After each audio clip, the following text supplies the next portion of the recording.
I'm going to say it's between a 4 and a 5 cherry job on this one. Oh, 4.5 on the cherries. We'll put that up. 4.5 honestly, on the you look over it, you wait until you see it. Does it make a difference if the horse is male or female? Gelding is what was a colt, cherries on top. Gelding is no cherries left anymore. Cherries on top. Yeah. Need an anatomy lesson after this. Yeah. Can horses race both on flat courses and jump courses? Absolutely. How do they decide what colours or silks the jockeys wear? actually off the bridle, but we got there. So I'm still on the bridle, mate. I also nearly bought 3 different horses this last week. And then All right, JP. side story. Position. Annie Power at the last flies down. Annie Power and Thornton in front of the last left. Melody Light. Try the first time. They're running up towards the finish, and he's mistaken the winning post. He's mistaken the winning post completely, Roger Lockwood. And Hoytry. From Archibald, Hardy is the defensive title. But Archibald is flat out in second. Then he's followed up by Ryan is beginning to come. He's drifting off a trail line. He's flying. Now this must be home. Scrimmage the gun. Gonna win his 4th Betfair chase. And Cordo Star is still the king. Cordo Star wins. Hello and welcome to another episode of Tailed Off, episode number 5. This is a no holds barred podcast that dives headfirst into the wonderfully weird world of horse racing. For the curious newbies like me and for those looking to sharpen their skills, we're here to guide you through it all. And yes, as a reminder, I am not the expert, I'm the newbie, the racing idiot, and I'm joined by Duncan and Elle, my good mates who know a lot more about horse racing than me. Give us a smile, guys. How you doing? Oi, oi. How are We're good. Good. Looking forward to another weekend of racing. I Oh, am yes. I am now. Duncan's gone straight in with the nap. now. Quite excitable about it as well. I've already put mine on. He's convinced me. So, right. So we've got a few things today. We've got review of the races last weekend. It's pretty shocking for me, but hopefully you guys have more. We've got the news, the old Stewards Enquiry, and then today we're doing a deep dive on 3 areas. Does it make a difference if the horse is male or female? Can horses jump both flats and jumps? And how do they decide what colours or silks the jockeys wear? And then we'll also look forward to the races this weekend. Why are you laughing? Well, Just the way quick question. can the horses jump the flat and Sorry. Can horses race on the flats There we go. and the jumps? Well done. I didn't see that. One for the outtakes again. I love it. It's been a long week. Right, okay, let's do P&L, shall we? How are we doing, Al? We've had a good weekend. We have. There was a lovely, tasty 18-1 winner on Sunday. So we are back. Lovely. We are back, baby. I think this is the second one for this really small trainer as well. So this literally does prove the case that small trainers in form can pay the way. A horse called Richardson. A few people did message in to say that they got on it. So well done, guys. That's a good result. And we've had a few places here and there along the way. So we're currently at just under 25 quid profit podcast to date to £1 bet. So long may that continue. Pretty good returns. I wish I was following it more closely because I had a shocker last weekend. So yeah. But literally, if I just did no other bets but this, I'd be more profitable. I'm Where's the sorry, fun in but that, we though? all know what you had last weekend, Al. Yeah. Did you want Spill to the beans. That's Spill the got to go on beans. here. That's got to go on here. Yeah. Come on, spill the. Before we get into the review section, spill the beans. We Well, had an impromptu visit. Way better. So we had an impromptu visit from Al because he had a bit of a big win on. Was it Saturday night? No, it's Friday night, wasn't it? Yeah, so Friday night, I was in the house on my own doing the usual thing, procrastinating from the jobs I needed to be doing and just having a little look at what races were left. It was the last race at Southall, and it's all weather. It's pretty average kind of racing. I'd gone through it and I'd actually picked out 3 horses that I liked, and they were all quite decent prices. So I thought, well, I know what my old man would do in this situation. He would do the old trifecta or a tricast in The old tricast. modern money, which basically means just 3 horses to come in the top 3 places. So it's hard enough picking 1 to come in the first place, but to get another 2 in behind it is pretty difficult. And I just chucked a couple of quid on that, and then also as a saver did the combination forecast, and I think the winner was about 18 or 20 to 1. And then the horses in behind were obviously good prices, so that bet alone paid about £1,700 to £9. And then I also did the forecast, that was like another 350 quid, so it's basically, I think my total stake was £18 and I picked up £2,000, so You picked up not more bad than night's that. work. You picked up more than Oh. that. I think your What was tricast it? was 1,900 and the other one was 450. So you've absolutely cleaned up. Yeah, it's pretty So good. obviously I made him come round and bring you a best bottle of champagne. I've still got it somewhere. A video of Elliot when I think it was, I can't remember when it was now. It was one of the years, a couple of years back. We were watching. Oh, for God's sake! I know You know exactly where I'm going with this as well. We were watching the Breeders' Cup over in America. For people that don't know that, it's a flat racing. It's like the biggest flat meeting they have as part of the Triple Crown in America. And Elle backed a 100-to-1 shot for O'Brien, and it duly won. And my wife Rosie recorded him celebrating, shall we say, rather lavishly, squealing around our flat. So I will send you that, and I can imagine that's probably where Elle was going with when this came in.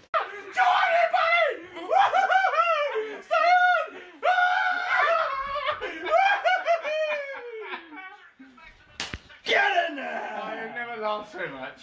That was the right one, right? 15, it must have been. Is it? It is one from Australia. Oh my god. Right, let's get on to the review of the races then. So we had Newbury, William Hill, Denham Chase, Grade 2. Elle, how did you get on? Pair of jeans, was it? Fucking hell, Duncan's turned up, hasn't he? Jesus. Put 20p in me. I've got a nap and I'm off. That was very good. Oh, dear. Yeah, you're really playing Where you been for the last 5 weeks, Dan? Mate, look at it, all over the gaff. All over the gaff. way back. It's Yeah. like I'm the back, middle. baby. You're playing the Newbury role well tonight, so good on you. Yeah, well done, just to say that is the great horse Denman that won the Gold Cup in 2008. I said Denham. Yeah. Yeah, it's Denham, isn't it? Yeah. We'll move on. So the great Denman. It's good, but it's not quite right.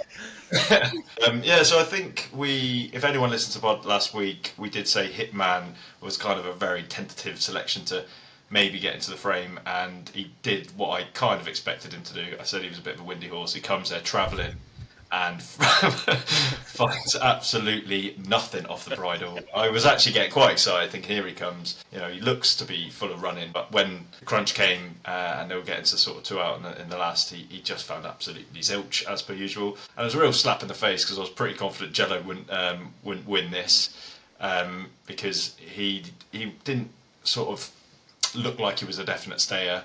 But I did say he was the most unexposed, and a lot of these have been around the block for a long time. So fair play, he won it well, and he looks one for maybe the future, whereas one for the past is definitely Brave Man's gone at the game, because I couldn't believe, we said it last week, we couldn't believe he was favourite. He has proven time and time again he is not the same horse, and he looked very laboured, and good luck to anybody backing him in the Grand National. I don't think he'd get around one circuit, let alone two.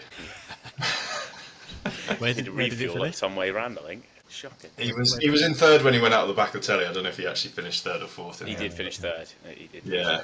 Duncan, anything to add on that? Yours? No, very much the same. I think the saying is like always the bridesmaid, never the bride. In this, obviously, it's more groomsman, never the groom with this, because Hitman's been in the race a few times now, finishes second all the time. And fair play to Jello, as El said. I wouldn't have expected potentially to stay, but he won very comfortably in the end. You just see him cruising down 2 out and never looked like being beaten from there. And Brave Man's game, like El said, gone at the game. Game's gone. So still on Saturday then, Newbury, the Game Spirit Chase. Duncan, you had Sergino. Yeah, absolutely gutting about this. So before, I think it was on the Friday, we found out that Nicky Henderson had pulled Sergino out of the race. So we were all kind of like saying, not going to back Sergino because short enough, but you know, he was heading for the Arkle at Cheltenham in a couple of weeks. It was odds-on favourite.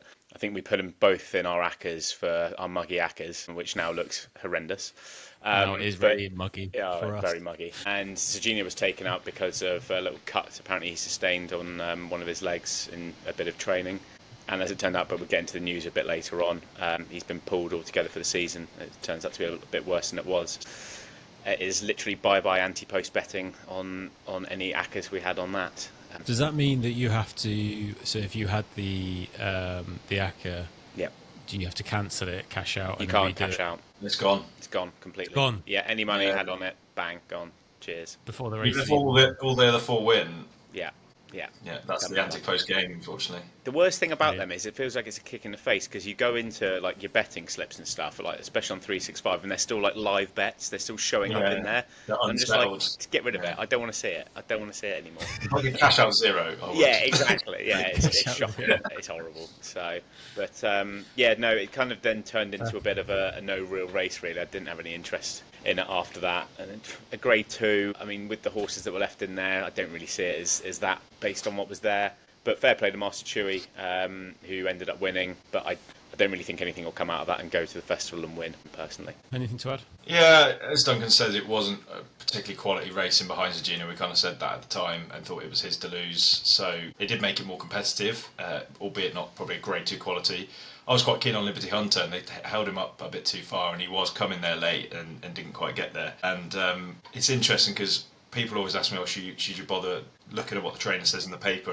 And I did notice, because Nige had the 2 runners, he had the favourite Matata, who bombed off it from the front as he tends to, but he did make a good mention to Master Chewy, and I just couldn't see it myself. But sure enough, he won pretty well, and I heard Sam on a podcast in the week saying that he was basically taken off his feet and he was flat out, so he actually wanted probably a step up in trip, and he saw it out well to get up late. And I've had a little nibble on him at 40-1 for the Ryanair, which probably couldn't see him winning it, but if he does appreciate a step up in trip, which it looks like he will, then might not be the craziest shout for that race at the festival. And as a reminder, step up in trip means what? Going over a further distance. So this race was 2 miles. The Ryanair chase at the festival is 2.5 miles. Yep. So that extra half mile Prefer a is distance. Yeah, bit longer race. Yeah. All right, last one then we had on. It's quite a quiet weekend, really, wasn't it? Apart from obviously your big win on Friday night. Forgot Don't to remember give the us rest that of one, it. didn't you? Forgot to give us that one. Handicap hurdle at Newbury as well, El. Yeah, so I'm going to refer to this as the Betfair because that's what it's been in my lifetime. I refuse to call it the William Hill hurdle. Dad still calls the Paddy Power the Mackerson, so if he can get away with it, then so can I. He can't. That hasn't been happening for about 40 years. But it is often a really competitive race. It used to kind of be a bit of a champion hurdle trial, but those sorts of horses haven't really been running the race for a while. I did say last week that I was a bit nervous about sort of kind of mindful that Joyous right down the bottom of the weights could be dangerous because she was so unexposed. And I said that Nico kind of gave her a butchered ride at Cheltenham the time before, and you didn't really know what she might go and deliver dropping back to 2 miles, but she absolutely bolted up and has gone up £15 as a result. Wow. You would usually be thinking, could she go and follow up at Cheltenham? But they've changed the rules this year because they change the rules pretty much every year. Horses now have to have had over hurdles 5 runs prior to being in a handicap hurdle at Cheltenham. So this was only her 4th run. So she can't go into one of the handicaps. So that's a bit of a weird rule, to be honest, because that rule doesn't exist outside of Cheltenham. It's 4 for the rest of the season. So it's a shame that we won't see her at Cheltenham because she was really impressive and she looks like she could go on again. But I will make a little plug to Favour and Fortune that I put up each way. He managed to nick 4th. So Nice. a little bit of a result for the podcast there. Duncan, anything to add? Yeah, I mean, I was quite keen on John Joe's horse, Tell Her the Name. I think it was 8 or 10-1 at the time, and the bastard didn't even run. So I was absolutely fuming. So it's another race I had absolutely... Did you have any cherries on it? No cherries on that one, thankfully. But yeah, I was gutted that didn't run because I thought I had a good chance. But fair play to Hendo and winning that. For a change, Nico actually rode a decent race and the horse hosed up. Well, I told you he's all right. He's got £10 in hand. Yeah, that's what I was literally about to say. Apparently the horse needs £15 in hand to be able to win, and there we go. Point proven. Move on. Who was the L that said something to you yesterday? Someone owes you money? Oh yeah, shout out to Ollie, who walked into the office. It's the first person I see, and obviously some people are just seeing we have a winner, then back the next one and expecting that to win. And it's like, no, trust the system. Over a longer period, you'll be in profit. Not every single one's going to win. And I walked into the office and went, "You owe me £6." Big spender. That's to the big spenders there. Yeah, exactly. Someone's doing well for themselves. Right, let's get on to some news. So Grand National weights are in. What does that mean? Yeah, so it's a fair question because they make a big spectacle of this now. I suppose in the old days that wouldn't have been such a thing. Sponsored by Randox now. Yeah, Randox Health. Used to be John Smith's for many, many years. You might remember it as, but yeah, a bit more of a healthier option now with Randox Health as opposed to John Smith's. Yeah, well, they need some more since COVID. They obviously need a bit more Yeah, exactly. So basically, most handicaps in the season, you know what the handicap marks are because they exist. You enter a race 5 days before, so your mark when you enter is the weight you're going to carry because we discussed that in a previous podcast.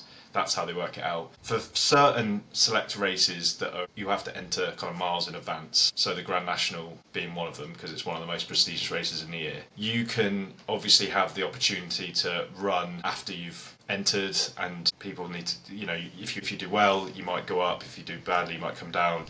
And in those scenarios, they have a special system for that. The reason why the Grand National is slightly different is because historically, and I say that because it's not really the case anymore, because it was such a unique race, and maybe it's worth putting up that picture of Chris jumping beaches that we shared this week, because you can see how mad the fences were. It was a further race, it was more runners. Oh yeah, the upside down toothbrush. Yeah, exactly. It was felt that some horses that just did disproportionately well at that versus a conventional chase around a normal course would potentially go down the handicap for the rest of the season by not doing as well in the normal races, come back to Aintree and actually do really well. So felt like there needed to be an extra adjustment made. So basically you submit your entries on what your normal mark is, then the handicapper had special dispensation and Phil Smith used to be the head of British Handicapping, and Michael O'Leary wouldn't be a big fan of him, put it that way, who was the owner of Gigginstown and Tiger Roll, because basically he would just come out with quite outlandish changes to certain horses, and it became a bit of a power trip sort of situation, and it did get a bit out of hand. But he retired kind of quite a few years ago now, so since it's moved on to somebody else, he just runs it like normal. So they invented this big launch to be like, find out what your weight is, have you been hardly done by, because the Irish horses have a different handicap system, so the British handicapper has to give them a new rating. So it all got a bit complicated.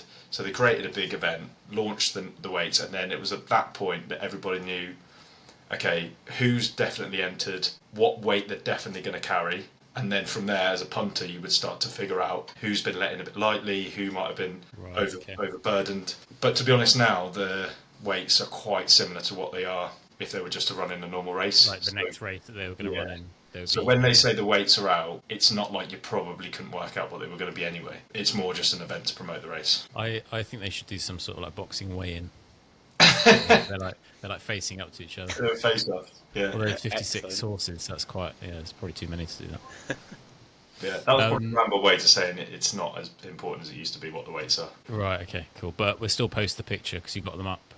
Yeah, I suppose the useful thing with this is there's now only 34 runners, so if you like a horse that's not number 34 or lower, you have to rely on other horses higher up to decide they're not going to run for your horse to get in. Yeah, that's quite important. So the picture we've got is 56. These are all the squad, the whole squad basically. So those are the starting list and those are the subs. If you like duffel coat number 56, you have quite a lot of dropouts to 20 horses to come out. More than 20 horses to come out to get in the race. Yeah. Seems like quite a big reserve list. Has that ever happened? Yeah, that is pretty standard because a lot of horses will fall by the wayside, but the money is, I think, is it £500,000 to the winner now, so you're probably going to want to run if you can. Yeah, that is true. I'm definitely going to go for Iron Maximus. But last year. It's a good name. What else do you think? What are you thinking then, Duncan, in terms of your anti-post? Well, I was reading one of the columns in a racing post the other day, and I was having a look through it, and there was mentions, I think it was at the weekend, from Mick Fitzgerald, looking back over I think it was at Leopardstown, the DRF that we covered a couple of weeks ago, and at the Irish Gold Cup they had there, which obviously was won by Gallopin Deschamps. I think it was the horse that finished in fourth. Was a JP horse, and I think it's now top of the market, unfortunately, at 8-1. And I know the way you're thinking. Now, the horse clearly wants a distance, like a big slog of a distance, and it just feels like the Grand National would be the ideal opportunity. I think he's only quite young horse. I think maybe only about 7 or 8 years old. So in terms of timing there, maybe still kind of junior for the Grand National, because if you look at last year's kind of winner, well, not so much the winner, but the runners up, they were kind of like 10, 11, 12, so they were quite like the older horses. But there's just talk that at the weight, is carrying 11 stone 5. It could well be a decent shot in for that, and 8-1. It is now, if the horse does line up, which touch wood, but Elle may have something different to say. It will be going off a lot shorter than 8-1. And JP has got the top 3 in the market as well, so he's got, I know the way you're thinking, I Am Maximus, who was last year's winner, and then Aroko. So he's got he's playing a pretty decent hand there already, as the market goes. But that's one of the shots at 8s, and then the other one I had a look through, because obviously I don't want to be the favourite backer. And Limerick Lace is the other one I had a look at 66s. So it was badly hampered last year in the first round at the Canal Turn. Only 8 years old. She's only 8 years old. I think she finished maybe 7th, maybe slightly worse than that last year. And I just think she's a potential each way play, going off roughly the same weight as last year. So come back again, 66s, could be worth a go. As the Grand National's like quite a big race, how many would you have in the race? I mean, 3 or 4? 10 I was going to say, unless you're Elle, then they'll pick about a quarter of the field. So basically, implementing all of these. Yeah, I mean, you do need a few in this because, I think his last year was anything to go by when we were back in, I can't think of who was the Fav guy? It was, whatchamacallit? Rambler. Was it Cobblick Rambler? Oh, Corrick Rambler. Yeah. It was kind of flippy flop between that and I Am Maximus for favouritism. And then Corrick Rambler fell at the first, or unseated at the first. So, it's exactly what you don't want to happen. So you do need a good, at least 4, I'd say. And I think getting on for 10 is a bit ludicrous. You're diluting your profits, but yeah, exactly. If you want someone to shout at home, then just go for it. It's still worth a crack. I'd say like 4 or 5 is normally quite a respectable amount. All right, good tips. Elle, you got anything else to add? We know Sergino's out, but anything else? Yeah, I think Echo Duncan, I really like. I know the way you're thinking. I think he's got the absolute classic profile for this. Obviously won a big handicap, the Kingwell at the Cheltenham Festival last year, basically danced in.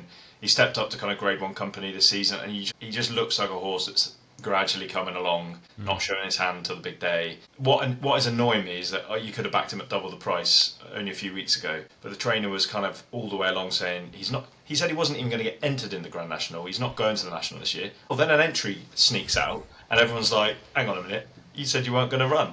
But this is classic JP, because I think the trainer is one element, but JP, the owner, is the bigger element, and what he says goes, I think. So I wouldn't be surprised if JP is kind of twisting the arm of the trainer and saying, we want to run this horse, because, I wish I'd taken double figures. I'm even still tempted to take 8s. I think he'll be a disgusting price on the day if he goes. 100%.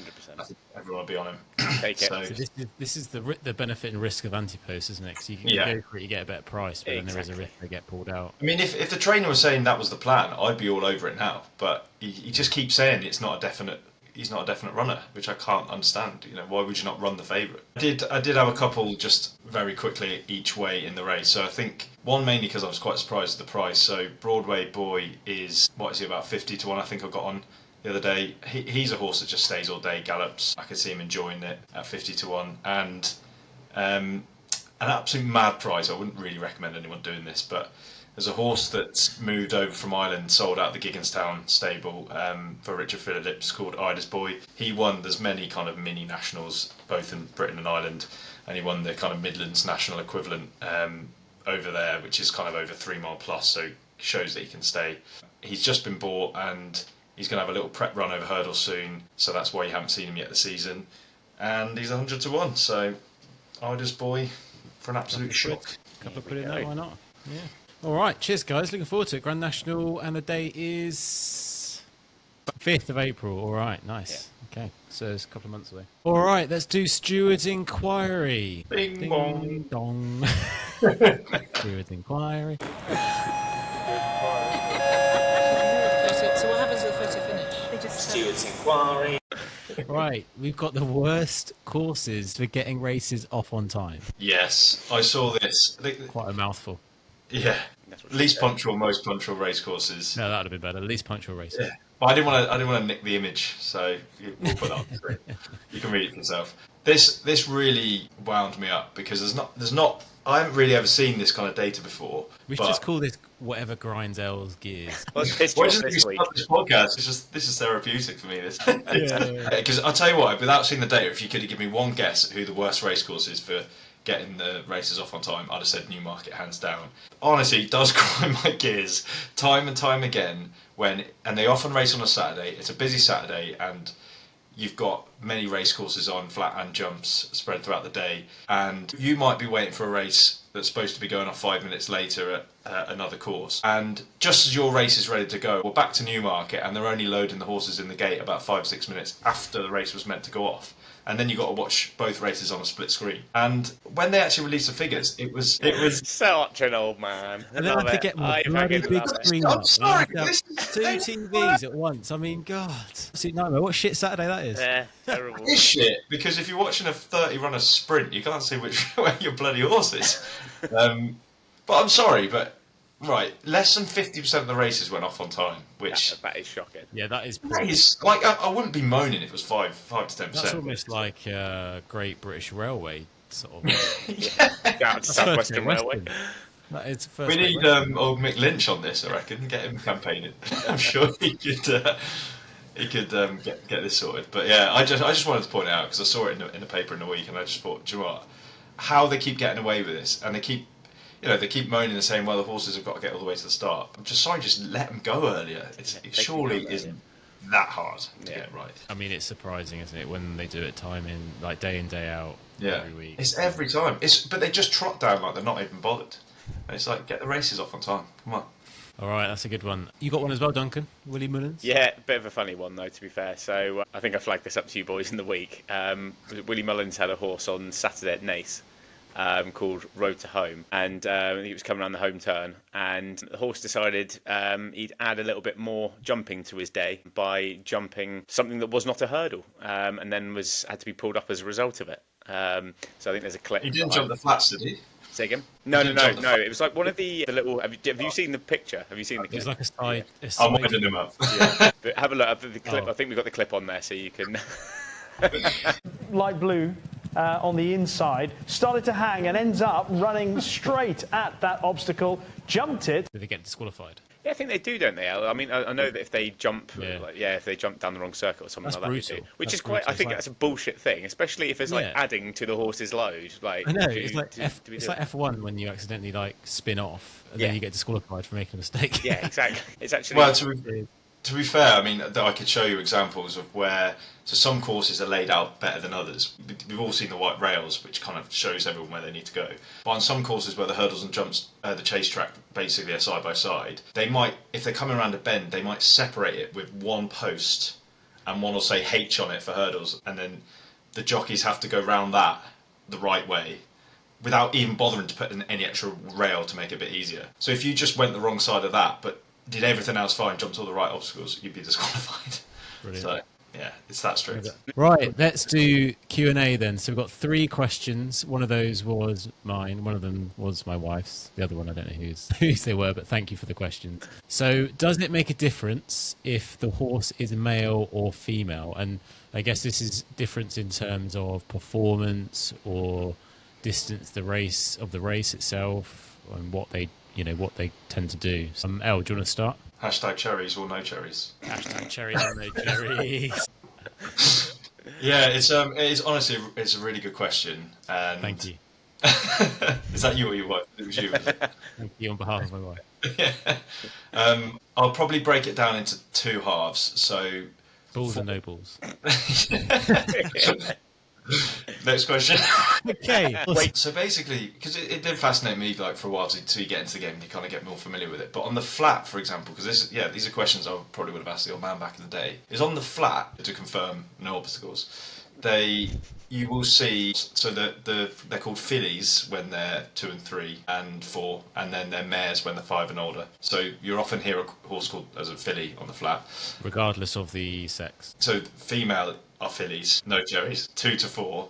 Then when they become 5, then they're a mare onwards. They're a mare. And for the boys on the flat, they're called colts if they've got their knackers, cherries, between 2 and 4. And then if they're still a colt, knackers, after 4, they become an entire or a full horse, which is funny. That still cracks me up when you see them on the Racing Post app and they're like Yeah, 5 or also. over. It's literally got like thing and it says horse. I'm just like, oh really? Well done. It just gets me every time I see it. If you Google race card abbreviations, the H stands for horse. It's just like, it's brilliant every time. We I didn't see cover it. that when we did the racing car pod. Yeah.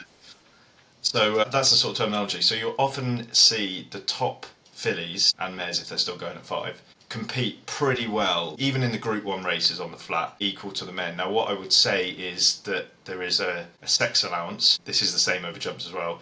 It can be different for different races, but generally around £7.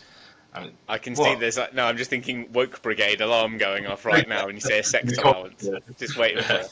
Sorry, I'm a child. It is meant to level the playing field because obviously the colts and geldings are probably going to be that much more physically stronger. But when you get to the very best fillies and mares, I would say that they don't need. My argument would be in the Group 1 races, it should be level and just find out who the best horse is, irrespective regardless of the sex, the gender. Yeah, but you see it a lot more in terms of how close they are, and it doesn't really matter about distance. I would say that the colts and geldings and the fillies and mares are kind of, you can get, like, for example, the one of the most famous ones recently was Enable, who won a couple of Arcs. She won 3 King Georges. They're all like top races, and she was one of the best. So it just shows they can compete quite equally with the men. That £7 definitely helps. But over jumps, it used to be kind of predominantly geldings. You would have race mares because there is a breeding side of the game as well. So you want to prove that a horse can stand up to the game, perform well in the game, if you want to breed off it. Because a lot of the time previously they would just have horses that were maybe sisters of other horses that had gone on to do stuff and breed off that and just assume that they can trace the bloodline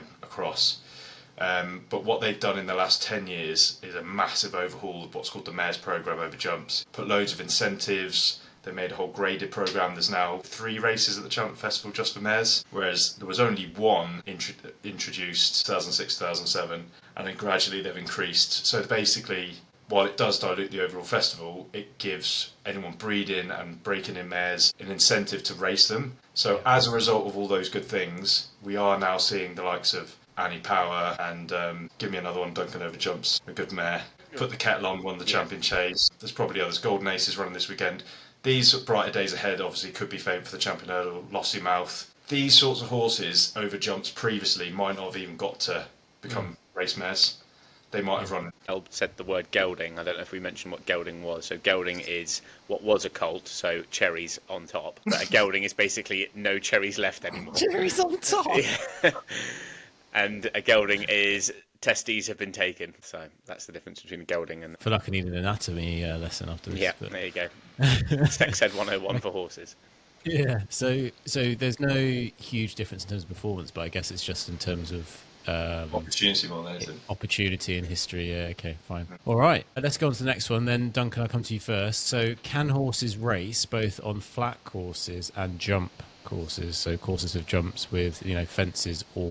So there aren't just, like, some courses do both the jumps and the flats, so Kempton is a perfect example of that. There are some courses that are specialists for just jumps and some that are for kind of just flat, but you can get both as well. So Kempton has an all-weather track which they use for the flat, but they also have a standard course as well for the hurdles and the chases. But yes, to answer the question, they can do both. You'll see, I don't know if it used to be back in the day, but I know for a lot, you see a lot now where horses can sometimes go for a comeback run, so they've been off the track a while, that some trainers might send them over a longer distance on the flat. So I think the longest real distance you would normally send a flat horse on is about 1.4 miles. You can go up to 2 miles or 1.6 miles. So a jumps horse is more likely to will likely run over the longer trips, because obviously you wouldn't want a sprinter as a jumps horse realistically. But they might send them, if they've gone off on a break for a while, they might come back and put them over a flat race. I think we did that with Steph, didn't we, actually? So I was going to say, there is the prime so we did that with our horse that we... Yeah, I think that... Was that an all-weather bumper, though, or was that an actual flat race? Was it? I can't remember. I didn't know if it was under the 2 miles or if it was a 2 mile. But, okay, we won't get into that. But yeah, you can basically... It didn't work out anyway. Unfortunately. Sob story. Just under. But yeah. So a trainer can mix them up between, some horses can go over both literally in the same season as well. So send them on a flat to kind of freshen them up maybe, and then send them over the hurdles afterwards or chase. There's some longer distance races on the flat. Most of them tend to be kind of sprint trips, and then like 1.5 miles are kind of the most fashionable races. The really long distance races were basically what the flat was invented for. That's why the Gold Cup on the flat is 2.5 miles at Ascot. In the modern day, it just looks mental, because that for a flat horse, because they don't have to slow down to jump, they just flat out. it's really kind of a big test of stamina. But at some of those bigger meetings like Royal Ascot, Glorious Goodwood, York, they'll have races over 2 miles and even 2.5 miles on the flat, which the traditional flatbred horse, which is bred for speed, won't necessarily be suited for. So then you get all the jumps boys when usually the summer they're not, they're packing their bags off on holiday and stuff. They come rocking up to Royal Ascot with some old big chaser type, and they can actually be quite competitive. So it's quite a good chance to see a bit of a mix of both in those races. Yeah, that's good because I mean I've been to a few of you guys, and the real sort of breadth of the size of the horses is massive, and it's really hard when you're in the parade ring. Obviously watch last week's video when we talk about what to look for in the parade ring. It's quite hard to choose one. So, all right, good. So last question then. How do they decide what colours or silks, if you want to be technical term, the jockeys wear on top of the horses? Well, of course they're going to be on top of the horses. Where else are they going to be? So how do they decide what colours to wear? El, do you want to start with that? You've got some technical drawings that we'll share. Yeah, so basically it's down to the owner. So the silks / the colours are the owner's colours. So to become an owner, which we'll get a special guest Pete on to talk about ownership in more detail in a future pod. Sullivan Racing. Exactly. And his massive stable of mares that he's got now. Basically, the register as an owner, you need to register some colours as well. So obviously if you have a horse, they need to know what colours it's going to run in.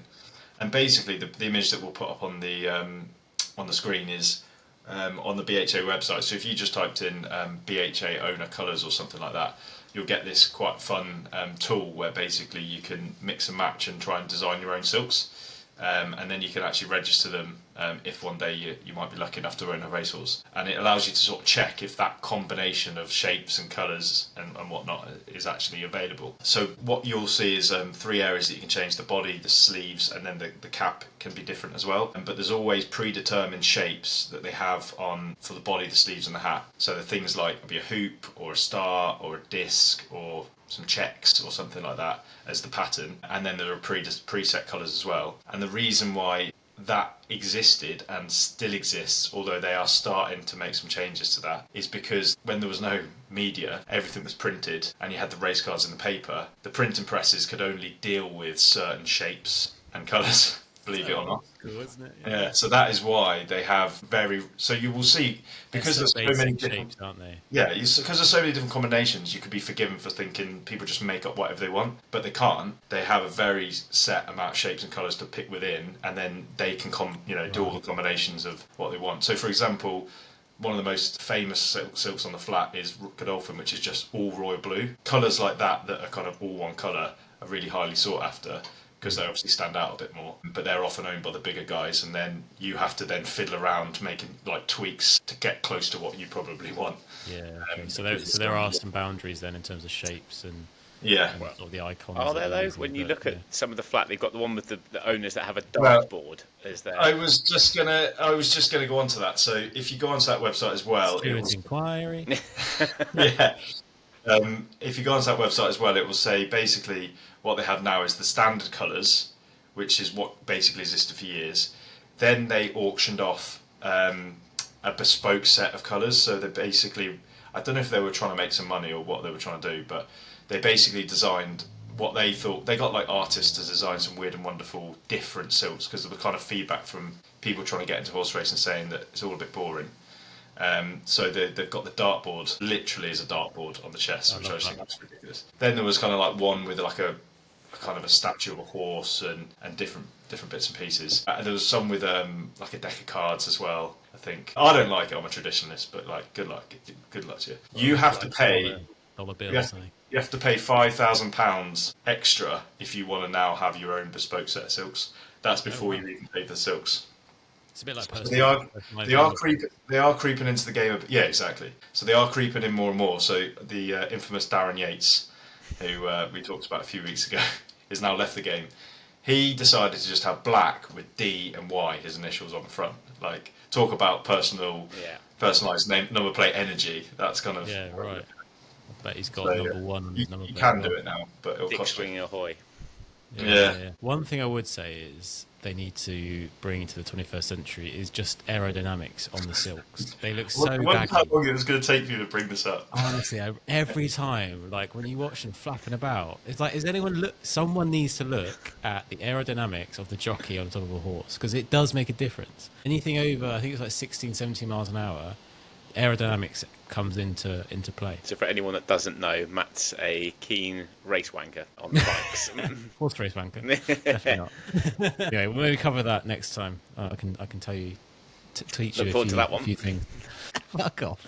Right, let's get on then. Let's get the preview for this weekend and let's go home. So Ascot, Saturday. What have you got? The Reynoldstown Novice Chase. Well done. Yeah. So this is a Grade 2 novice chase over 3 miles, so could be seen as a bit of a prep for the Brown Advisory at Cheltenham.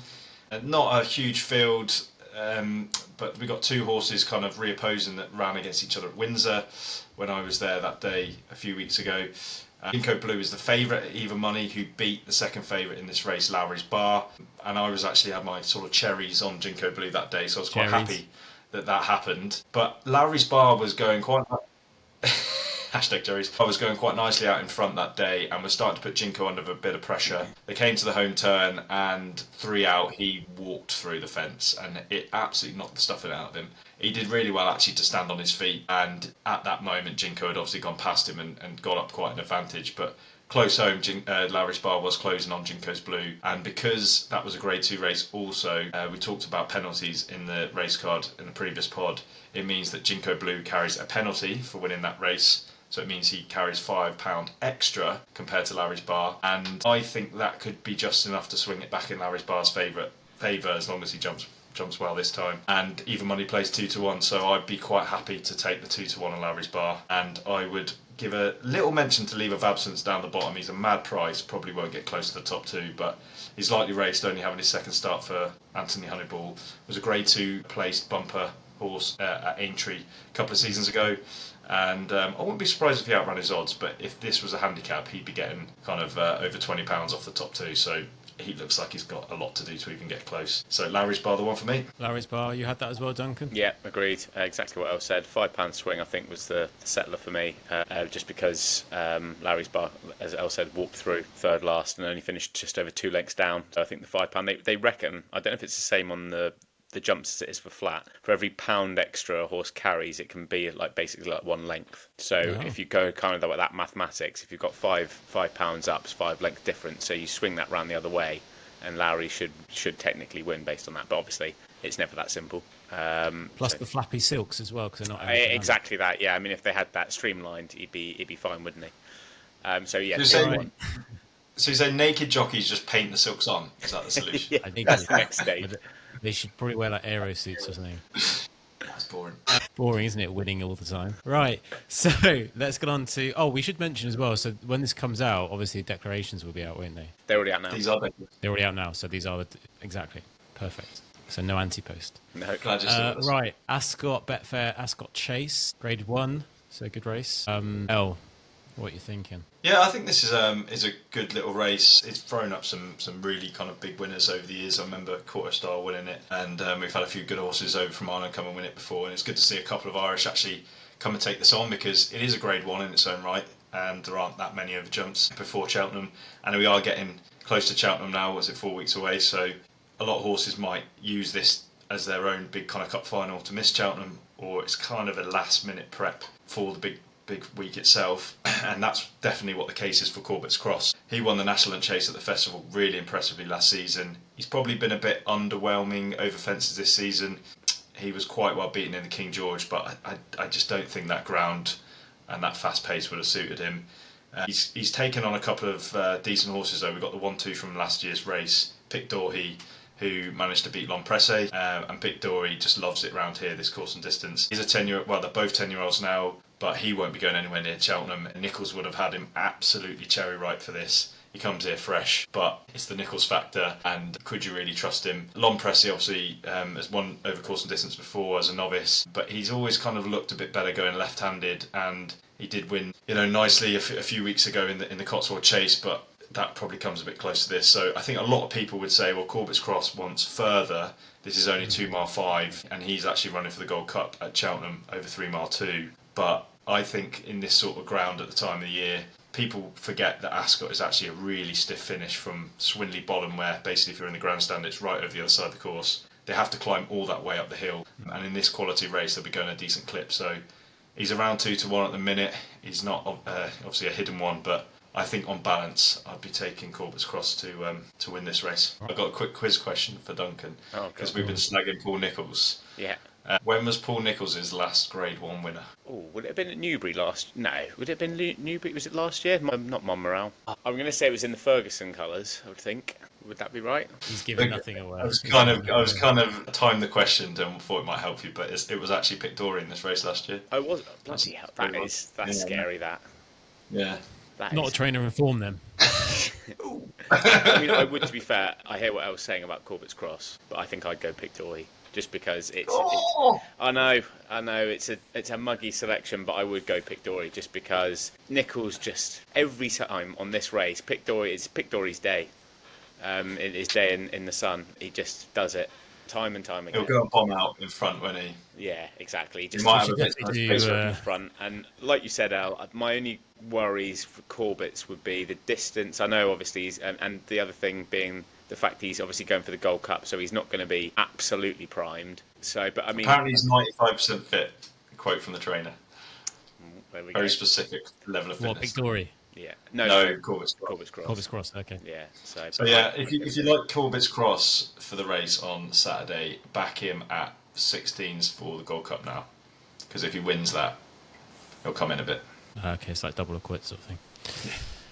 Right, go on then. Tell us about the nap then, Duncan. Yeah, so to be clear, I actually went to the wrong race. So the only reason you're getting this nap is because I completely cocked up which race we were supposed to be. You're a professional on this podcast. Yeah. Oh, yeah. Primed well. So I actually picked out the Betfair Exchange Handicap hurdle. It's over 2 mile 3. So there's 2 I liked in it. I was kind of going through the runners, and I'm going to butcher the names, so I apologise in advance for any French people that happen to watch this. So we are a global audience, so yeah, I was going to say we're Mr. Worldwide over here. La Pinsonnaire, I'm going to say something along those lines. Beautiful, La Pinsonnaire. So for Mr. Henderson and Nico, our top man, one last time out over 2 miles, and just getting up on the line for that. But stepping up to 2 mile 3, I just think it looks like an absolute obvious shout. I think it looks very, very good. And at 16-1 each way, I was just thinking that could be a good one to have if you want to play in each way. But then I had a look towards the top of the market, and I came across Mr. Dan Skelton and Harry Skelton's runner, which is this Joya Machine, if I said that right.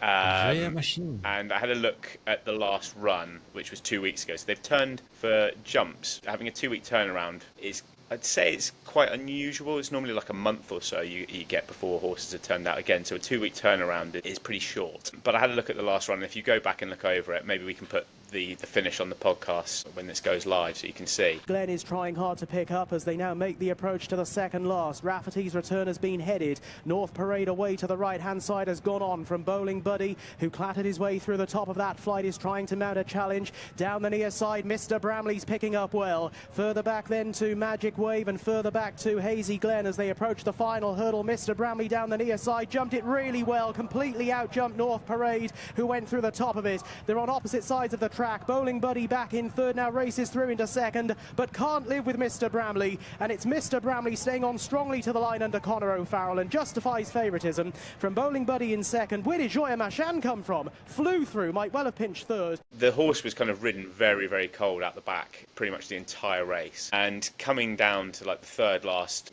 there was nothing asked of the horse at all, but you could see the horse was picking up and wanting to gallop.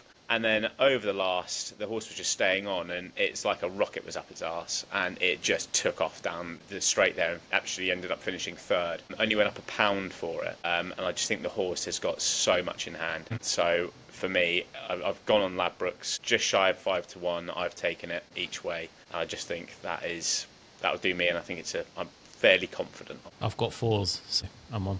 Some money coming in. Yeah, well, I mean, if you haven't looked at how to read the race card video, that was a good example. Studying the form and then actually watching the races as well, previous races. Yeah, I don't expect anyone to go into that, but yeah, it's. Well, I really like you this have one. to put the commitment in. We'll do it for you. Don't worry. I was just wondering, on the cherry scale of 1 to 5 cherries, how many cherries are you recommending? I assume 5 cherries being all cherries, like imaginable. Wow! Ding, ding, ding, ding. I'm going to say it's between a 4 and a 5 cherry job on this one. Oh, 4.5 on the cherries. We'll put that up. 4.5 honestly, on the you look over it, you wait until you see it, and I think Elle will definitely, you'll see the reason why. I mean, I love the confidence. I mean, you know what Skelton's like? Skelton knows how to place a horse on a good handicap mark in races like this. So that's me laying down. Watch it come bloody dead, stone dead last. Tailed off. All right, Elle. Yeah, so moving over to Haydock for a race before we go into Wincanton, so a bit all over the place for Saturday. Probably the split screen.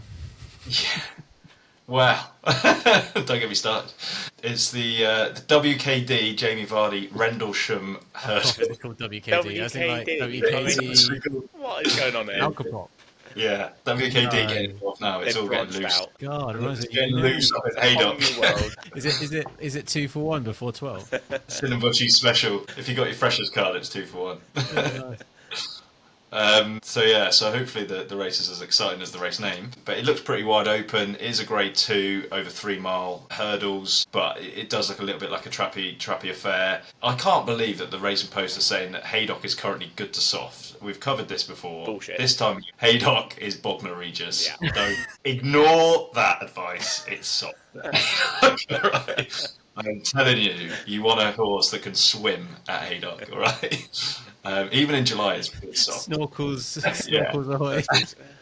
Cheek pieces, snorkels, the lot. Just get it all on there. Flippers, canoe, whatever you need to get home. And if it is softer than currently described, I do think those at the top of the market, Botox Has, or Botox Ha, if you like that pronunciation, is probably the one to go and deliver, because he won the race last year on soft ground by about 9 lengths, and he's had a very similar preparation this time, so it's probably been a bit of a target for him. I really liked Sound Russian last year. It was a progressive horse from Ruth Jefferson. Absolutely bombed in this race last year, so and it hasn't been seen since, so I kind of think it's probably one to avoid. And I do have a little sneak for her other one.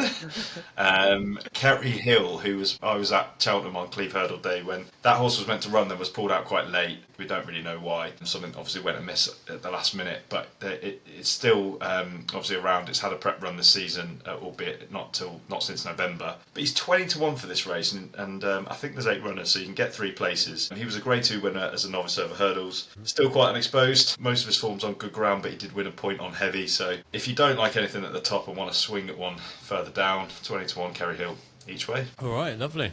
Duncan, you've got one as well. Yeah, literally, Elle's just butchered my pick completely because I've got 2, but Sounds Russian for good old Ruthie Jefferson was the first one I picked out.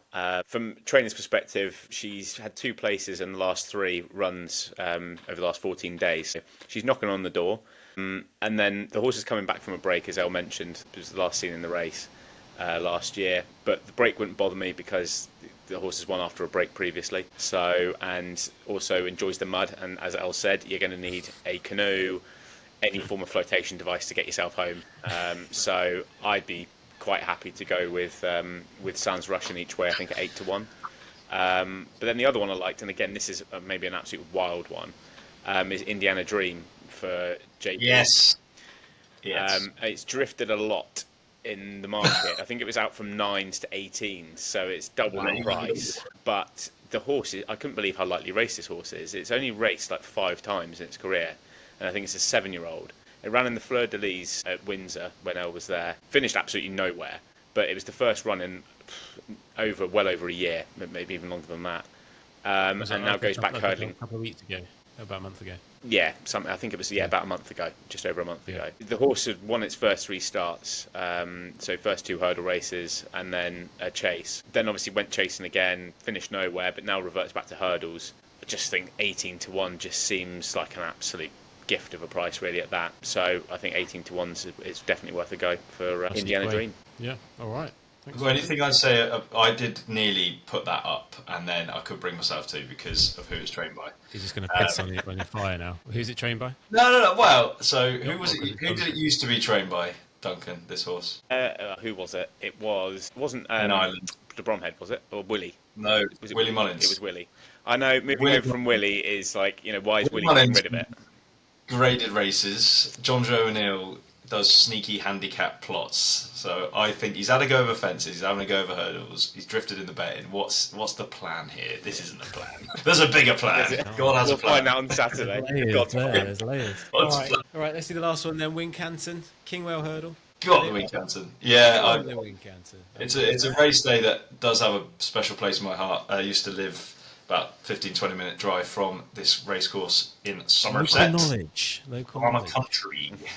And this is one of their biggest days, obviously Saturday on ITV. And it's a Grade 2 hurdle, which is kind of the last remaining champion hurdle trial, although not many champion hurdle type horses turn up for it anymore, and unfortunately we've only got 4 runners. However, we do have a horse that is very much going to the champion hurdle, and this is very much being used as his prep race. He is the current market leader, 8-13 Bedette Road, and there's probably only 2 main horses in the race, the other one being Golden Ace, and I fancied her a lot in the rail kill on New Year's Day, and she looked like she was coming there swinging, and she's had a couple of goes over a bit further than 2 miles this season, and has faded late, and this is not only is this the minimum trip of 2 miles, it's actually slightly shorter than 2 miles because of the nature of Wincanton and what's known in racing parlance as a tight, sharp track. So that often means it suits nippy, speedy types, which she seems to be. So I think she'll perform a lot better this race than she has done all season. But if you had to push me for a selection, I'll be really hoping Bedette Road runs a big race and wins nicely, because he was going really well in the Grade 1 Christmas hurdle at Kempton on Boxing Day, giving obviously the champion hurdle favourite Constitution Hill an absolute run for his life before blundering the last and then sort of coming home in his own time a little bit after that mistake. And I know you've got a bet on him as well, Duncan. I'm on at 33-1 for the champion hurdle. Not that I'm expecting him to win it, but if he could show that he's actually up to this level, he certainly won't be that sort of price anymore. He's already been trimmed in the betting, and I'm hoping he puts on a nice display, and then I can get a little bit giddy about my 33-1 for the champion. All right, you're thinking ahead, aren't you? So much. I love it.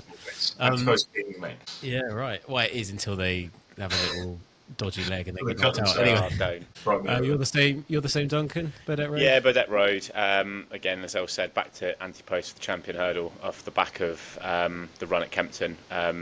Finishing third to Constitution Hill and Lossiemouth is no easy feat. And, really was pushing Constitution Hill coming over the last, and as El said, blundered the last. So 25s I took for the anti-post, not quite as good as El's 33s, but I just hope Bedette Road runs and hoses in, and then we can all giggle as we see the price come down a little bit with any luck. Oh, nice. That is all that anti-post betting is, by the way. Yeah. It's getting a horse at a silly price, it then coming in before the meeting, and you can spend a couple of weeks going, oh, I'm on at this price, I'm on at this price. Dick swinging all over the place. Yeah. When it finishes That's poor. all we do it. Yeah. And it's those 2 weeks in between. Yeah. And you can't cash out, so you can't take. Oh, you could do, yeah. You can cash out. Okay. Yeah. Okay. Where's the fun in that? So do you think, is this the last weekend of racing before Cheltenham Festivals? Do you think if any horse that's racing Cheltenham, they won't race beyond this weekend? It's always the last weekend before Cheltenham until the next weekend is one thing I've learned. Cheers. Let me tell you, so at the end of January you've got trials day, so you think, as a newbie, you're like, right, these are the trials for Cheltenham. So that should be it after that, no one's going to race. But then you have the Betfair day we had last weekend, and you think, okay, there's like a good graded races there, so that's definitely the last one. Then you have this weekend when you have a couple of grade 1 and a couple of grade 2s, like you just mentioned it, and you think, well, this has definitely got to be it now. But then next weekend we've got Kempton, where we've got a grade 2 novice hurdle and a grade 2 juvenile hurdle, and horses have gone from that and gone on to win at Cheltenham. Is it and maybe after next weekend, should we do a final Cheltenham review? Yeah. Yeah, we definitely need to. Is it the Adonis next weekend, Al? It is indeed. Yeah. Good right. times. Good memory. So next week we'll cover one more deep dive, then we'll do Cheltenham, and then All we'll be about at Cheltenham. Yeah. Right, good. Thanks, guys. That's a wrap. Thanks for listening to another episode of Tailed Off. Please let us know if you've got any questions. Go to tailedoffpod@gmail.com. Drop us an email. Go to Instagram, YouTube, and if you like it, just share, like, subscribe. Until then, have fun out there. Pass the pod. And try not to be tailed off. Yeah. Cheers, guys. Cherries. Grow up. Couldn't help himself. Position, and he powered the last race down, and he powered